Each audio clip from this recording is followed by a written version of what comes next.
नमस्कार, खबरों की खबर में आपका स्वागत है। मैं हूं संकेत उपाध्याय। देश में एक माहौल है, जज्बात है और माहौल है जो होना लाजमी है, क्योंकि जिस तरीके से जो कार्रवाई हुई, बॉर्डर पर हुई, लाइन ऑफ एक्चुअल कंट्रोल पर हुई, लोगों में भी उसका रोष दिखता है। वो दिखता है सड़कों पर कि किस तरीके से लोग गुस्सा हैं चीन के रवैये से, क्योंकि ये 50 साल में पहली बार ऐसा हुआ। 5 दशक में हमने ऐसी होती हुई चीज नहीं देखी है। तो इससे हम निपटे कैसे, इसका रिस्पॉन्स क्या हो? हर आदमी जो है उसके अंदर रोष है, उस रोष से निपटे कैसे? चीन को सबक सिखाना है, ऐसी बात कही जा रही है। भारत को अपनी पोजीशन फर्मली दुनिया के सामने रखनी है, यह भी बात हो रही है। लेकिन क्या बहिष्कार उसका एक सही तरीका है? सबसे पहले तो हम आपको बताते हैं कि सरकार ने क्या किया, क्योंकि ये एक बहुत बुनियादी सवाल है जो कि पूछना लाजमी है कि आपसे तो भले ये उम्मीद की जाए कि बहिष्कार किया जाए चीन के सामान का, लेकिन सरकार खुद क्या कर रही है? मैं और आप एक एक अपने लेवल पर बहिष्कार कर देंगे, लेकिन सरकार क्या करेगी, ये एक बड़ा सवाल है। तो सबसे पहले तो आपको बता दें कि सरकारों ने क्या किया है। महाराष्ट्र सरकार ने 5,000 करोड़ के करार रोके हैं। मैग्नेटिक महाराष्ट्र के दौरान हुए थे ये करार। रेलवे से ने चीनी कंपनी के 470 करोड़ का करार रद्द किया है। सुस्त थी उनकी सिग्नलिंग उपकरण और उससे जुड़े हुए ठेके जो हैं उनमें रफ्तार नहीं थी, इस वजह से रेलवे ने कॉन्ट्रैक्ट कैंसिल किया। ये सब वो कदम हैं जो सरकार ने उठाए। और बीएसएनएल 4G अपग्रेडेशन में चीनी उपकरण ना खरीदें, ऐसा सरकार ने बीएसएनएल को हिदायत दी है। ये तो हुई सरकार की बात। लेकिन देखिए, जज्बाती हो जाके और कहीं ऐसा ना हो कि इन जज्बात के चक्कर में हम अपना ही नुकसान कर बैठे। इसीलिए सब लोग ये बताते हैं, जो जानकार हैं उनका ये मानना है कि बदला लेना है और ये जज्बात जीवित रहना जरूरी है। आत्मनिर्भर भी बनना ये अच्छी बात है देश के लिए, लेकिन उसको आप अचीव किस तरीके से करें, प्रैग्मेटिक तरीके से करें, लॉजिकली करें, इसकी भी बारे में बात होती है। तो अब आपको हम बताते हैं कि भारत की चीन पर कितनी निर्भरता है कि अगर एकदम से आनन फानन में कोई कदम लिया गया तो उससे भारत को कितना नुकसान हो सकता है। देखिए, यह पहलू जानना बहुत जरूरी है। एंटीबायोटिक्स भारत में जो है 80% हमारी निर्भरता चीन पर है। दवाइयां, आज दवाइयां अगर सस्ती हैं, हम दवाइयों की कैपिटल बन गए हैं विश्व में, वो इसलिए क्योंकि वो जो सॉल्ट है, जो रॉ मटेरियल है, वो चीन से आता है। दवाओं का कच्चा माल 75%, एंटीबायोटिक्स 80%, दवाओं का कच्चा माल 75%, टेलीकॉम उपकरण करीब 70-75% और सेमीकंडक्टर डिवाइस, ये इसलिए जरूरी होते हैं, इससे मोबाइल बनता है और अलग अलग इलेक्ट्रॉनिक गैजेट्स बनते हैं। 82% हमारी निर्भरता है। ये निर्भरता कैसे कम करेंगे? जल्दबाजी में लिए हुए फैसले में आप सोचिए इतनी चोट लग सकती है भारत को, एक ऐसे वक्त में जब हम अपनी इकोनॉमी को रिवाइव करने की कोशिश कर रहे हैं, कोरोना से पिटे हुए, और वैसे भी सुस्त चल रही थी। आनन फानन में लिए हुए कदम से इन जगहों पर नुकसान पहुंच सकता है। एक दूसरा, भारत में जो चीनी फोन है, क्योंकि फोन पर और टीवी पर बहुत गाज गिरी इस दौरान, चीन में बने हुए फोन जो कि भारत में बिकते हैं, आपको यह जान के हैरत होगी कि 70% फोन, लगभग 70% फोन चीनी फोन है भारत में। धीरे धीरे आप डिपेंडेंस कम करिए, लेकिन अभी की स्थिति यह है। बाकी करीब 32%। भारत में चीनी मोबाइल ब्रांड शाओमी है जिसके पास 27% मार्केट है, वीवो के पास 21%, ओप्पो के पास 12%, रियलमी के पास 8%, जो अन्य हैं वो 32% है। यानी कि आपकी पूरी मोबाइल मार्केट जो है वो चीनी फोन पर निर्भर है।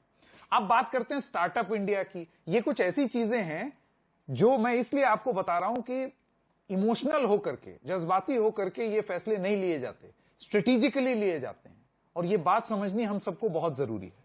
Startup India, made in China कितना है हमारा स्टार्टअप इंडिया? अलीबाबा ने बिग बास्केट में पैसा लगाया, पेटीएम में लगाया, स्नैपडील में लगाया, जोमेटो में लगाया। अब ये कंपनी तो हिंदुस्तानी है ना, लेकिन पैसा चीन से का लगा हुआ है। टेंसेट जो है उसने बायजूस में पैसा लगाया, ओला में लगाया, फ्लिपकार्ट में लगाया, स्विगी में लगाया। ये सारी कंपनियां इंडियन है। शाओमी जो है उसने सिटी मॉल, हंगामा मीडिया और शेयर चैट में पैसा लगाया। तो अगर आनन फानन में कुछ हुआ तो हमारी इन देसी कंपनियों का क्या होगा, इसके बारे में भी हमको सोचना बहुत जरूरी है।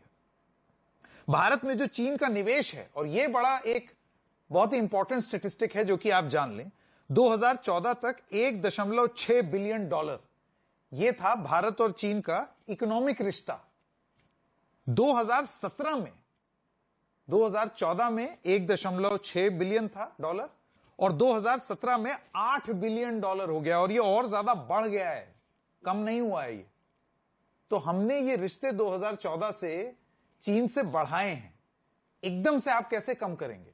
ये सारे कुछ ऐसे सवाल हैं जिसके बारे में हमको सोचना होगा, क्योंकि जो अगर व्यापार बंद हुआ, आनन फानन में बंद हुआ, तो निर्यात में चीन को 3% और आयात में 1% से भी कम नुकसान होगा।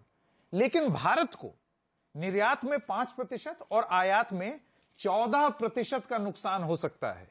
यह डेटा है द इंडियन एक्सप्रेस, उसमें उदित मिश्रा के एक लेख से मैं ये डेटा आपको ला करके दे रहा हूं। तो अब एक प्रैक्टिकल बात सोचते हुए हम सोचते हैं कि आगे की हमारी रणनीति क्या हो। शुरुआत में ही जैसे कि हमने यहां एनडीटीवी इंडिया में आपको बताया कि वो रोष, वो जो सेंटिमेंट है लोगों का, जो जज्बात है, वो गुस्सा, वो वाजिब है, लेकिन उस गुस्से को इस्तेमाल किस तरीके से करें? कहीं आनन फानन में अपना नुकसान तो नहीं कर बैठेंगे। मैं स्वागत करना चाहता हूं आज हमारे दो मेहमानों का। प्रवीण खंडेलवाल, आप सेक्रेटरी जनरल हैं confederation of all India traders, CAIT। Khandelwal साहब की एक बहुत ही टफ पोजीशन है इस पूरे मामले पर। और प्रोफेसर प्रवीण झा, आप प्रोफेसर हैं centre for economic studies and planning, JNU के। आप दोनों का बहुत बहुत स्वागत है। खंडेलवाल साहब, मैं आपसे शुरू करना चाहता हूं। मैंने जो पृष्ठभूमि रखी यहां पर, हम लोगों ने, एनडीटीवी इंडिया ने ये जो पृष्ठभूमि रखी है, इसके आधार पर आपका क्या कहना है? देखिए, आप तो ट्रेडर हैं, सबसे ज्यादा तो इसकी चोट आप ही को लगेगी। देखिए, मैं एनडीटीवी का धन्यवाद करता हूं कि उन्होंने बहुत सार्थक बहस जो बहुत पहले होनी चाहिए थी, उसको आज शुरू किया है। आपने जो भूमिका रखी है, मैं उससे पूर्ण रूप से सहमत हूं। आपने कहा कि स्ट्रेटेजिक पहल होनी चाहिए। आपकी स्ट्रेटेजिक पहल का मैं स्वागत करते हुए आपको ये बताना चाहता हूं कि confederation of all India traders ने 10 जून को चीन के सामान के बहिष्कार का आह्वान किया पूरे देश के साथ। लेकिन 2 महीने हम व्यापारियों ने इसके ऊपर बहुत चर्चा की है और जितने आपने एंगल बताए हैं उन सारे एंगल्स पर हमने चर्चा की है। और उसके बाद अब हम ये समझ लें कि चीन से हम कैसे इंपोर्ट करते हैं। चीन से हम 4 तरीके से इंपोर्ट करते हैं। एक finished goods, raw material, spare parts और टेक्नोलॉजी ड्रिवन गुड्स। अगर हम सबके खिलाफ एक साथ मोर्चा खोल देंगे तो आपका कहना बिल्कुल ठीक है कि हम कहीं पर नहीं पहुंचेंगे और कहीं ना कहीं हम अपने देश का नुकसान करेंगे। Confederation of all India traders ने 500 ऐसे ब्रॉड कैटेगरीज की सूची बनाई है जिसमें FMCG के प्रोडक्ट हैं, जिसके अंदर कंज्यूमर ड्यूरेबल है, फुटवियर है, गारमेंट है। ऐसे अनेक उत्पाद हैं जिसमें टेक्नोलॉजी का कहीं कोई दूर दूर तक लेना देना नहीं है। और वो सारे आइटम, उन 500 ब्रॉड कैटेगरी में लगभग 3000 आइटम है जो पूरे हिंदुस्तान के अंदर एक आइटम हिंदुस्तान के अंदर बनता है। तो हमने सबसे पहले बहिष्कार के प्रथम चरण में हमने बहिष्कार को केवल सीमित रखा है उन प्रोडक्ट में जिनमें ऑलरेडी हम जिसमें काम कर रहे हैं। आपने फार्मा का नाम लिया, उसका रॉ मटेरियल है, हमने उसको बहिष्कार में नहीं रखा है। आपने मोबाइल का नाम लिया, आपने इलेक्ट्रॉनिक। नहीं खंडेलवाल जी, देखिए ऐसा जब माहौल बनेगा, खंडेलवाल नहीं, मैं आपकी बात हम समझ गए। ये कहना चाह रहे हैं कि अगर एक इस तरीके का बहिष्कार का माहौल बनेगा तो आपको लगता है कि उसमें जहां जहां हमारा नुकसान होने की गुंजाइश है, देखिए वो भी एक देश है, ठीक है, देशों से निपटने का एक तरीका होता है, कूटनीति, रणनीति उसकी एक अलग होती है। अगर हम उसका इस्तेमाल ना करते हुए इस तरीके से ब्लैंकेट बहिष्कार करना शुरू कर देंगे तो आपको लगता है कि वो देश चुप बैठेगा? मसलन मैं आपको एक सेकंड, मैं अगर आपको एक उदाहरण दे दूं कि इस माहौल के चलते अगर चीन कल को ये पलट के बोल दे कि जाइए दवाई नहीं देते, हमारे पास उसका कोई ऑल्टरनेटिव है, कोई विकल्प है? अगर मैं आपके प्रश्न जवाब में कल को चीन को यह कहे कि भारत का प्रधानमंत्री जिनपिंग बनेगा, नहीं तो मैं आपकी दवाई बंद कर दूंगा, आपके पास क्या जवाब होगा उसका? आप नहीं आप, ऐसे तो नहीं होगा ना। तो फिर ऐसे तो नहीं होगा। मैं देखिए, हम बार बार एक चीज, सर आप मुझे मेरी बात आत्मनिर्भर होना है, लेकिन आत्मनिर्भर होने के पीछे एक नीति होनी चाहिए ना। आपने वाजिब सवाल उठाया है, तो कम से कम 1 मिनट का समय आप मुझको दें ताकि मैं अपनी बात रख दूं। मेरा कहना यह है कि एक सेकंड, मैं पहले प्रोफेसर झा के पास चले जाऊं। प्रोफेसर झा ने अभी तक नहीं बोला, आपने अपना शुरुआती वक्तव्य रख दिया। प्रोफेसर प्रवीण झा, आपके पास आना चाहता हूं। आप इसको किस तरीके से देखते हैं? आपको लगता है आनन फानन गलत है, जज्बात सही हैं जी, आनन फानन में उठाए हुए कदम गलत हो सकते हैं? चलिए, आनन फानन में नहीं उठाया है। संकेत जी, मैं बस ये बहुत गंभीरता से ये कहना चाहूंगा कि आनन फानन में ही नहीं, जो एक इमीडिएट फोर्सेबल फ्यूचर है हम उसमें भी नहीं कर सकते हैं। चीन का जो टोटल एक्सपोर्ट बाकी दुनिया को है उसका 2% हिंदुस्तान आता है, लेकिन हमारा अगर डिपेंडेंस देखें चीन पे, और आपने सारे आंकड़े दे दिए हैं, उन आंकड़ों पे मैं नहीं जाना चाहता हूं। वो सारे सेगमेंट्स जो हैं, जो बहुत इंपॉर्टेंट हाई एंड टेक्नोलॉजी हैं, जो फार्मा सेक्टर में है, आप कुछ भी ले लीजिए, हमारा डिपेंडेंस इतना ज्यादा है कि आप ये नहीं कर सकते कि साहब हम जो है ये लेंगे और ये नहीं लेंगे। जो भी एक ट्रेड रिजीम होता है उसके अपने रूल्स होते हैं, उसके अपने कायदे होते हैं। इस लिहाज से तो आत्मनिर्भर की नीति ठीक थी। नहीं, ये तो जो ट्रेड इम्बैलेंस है इसको ठीक करने के लिए फिर तो आत्मनिर्भर होने की नीति ठीक है। नहीं संकेत, तो उसमें वही करना होगा। आप आत्मनिर्भर ओवरनाइट नहीं हो सकते हैं। हम आत्मनिर्भर थे 2000 के आसपास। उस समय जो हमारा ट्रेड बैलेंस जो था, अगर आप देखेंगे चीन के साथ, तो उसमें हमारा छोटा सरप्लस था। अभी अगर आप ब्रॉड 48 सेगमेंट्स को देखेंगे, उस 48 में से 46 में सिग्निफिकेंट डेफिसिट है हमारा। कौन सा ऐसा मेजर सेगमेंट है जिसमें कि हम ये कह सकते हैं कि हम जो है आत्मनिर्भर हैं? हमने तो अपनी आत्मनिर्भरता जो है बहुत पहले बिल्कुल गंवा दी, छोड़ दी पीछे।